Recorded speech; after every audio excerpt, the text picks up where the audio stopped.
Message de la secrétaire d'État auprès de la ministre des Armées.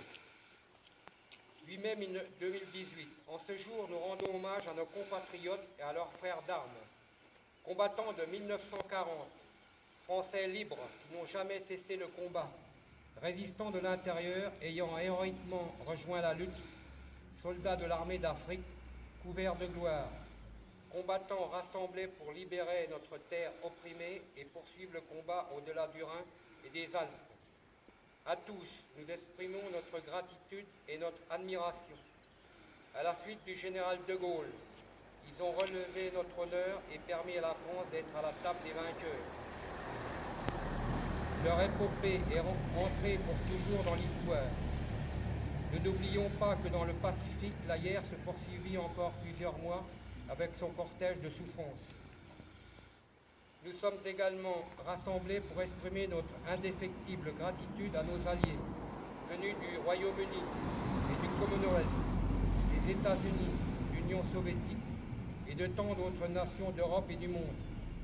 Ne n'oublions pas les sacrifices qu'ils ont consentis.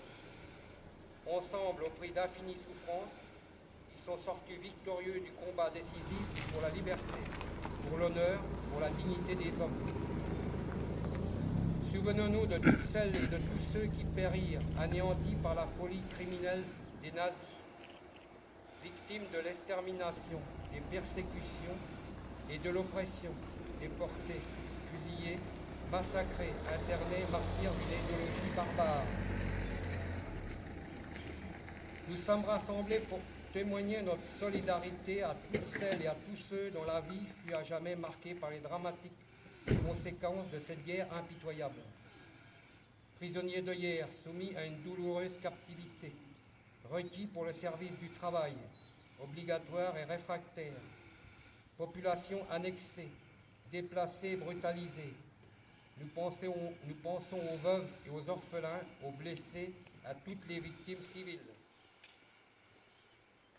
Les victoires des Nations alliées, le 8 mai 1945, a consacré la victoire de la démocratie, des valeurs universelles et de la dignité de l'homme. L'idéologie criminelle et raciste était vaincue. Le 8 mai 1945, la France était à Berlin, effaçant la défaite de mai 1940 et l'esprit collaborationniste. Dès le 18 juin 1940, la France avait dit son refus et sa volonté d'agir pour retrouver sa place au sein des grandes nations, afin de porter son message universel et humaniste de liberté, d'égalité et de fraternité. Françaises et Français, de toute origine et de toute conviction, nous voulons ainsi manifester notre fidélité à nos héros. Dans une Europe réconciliée, nous savons qu'il faut sans cesse rester vigilants pour défendre ces valeurs et nous réaffirmons notre détermination à la transmettre aux générations futures. Merci beaucoup.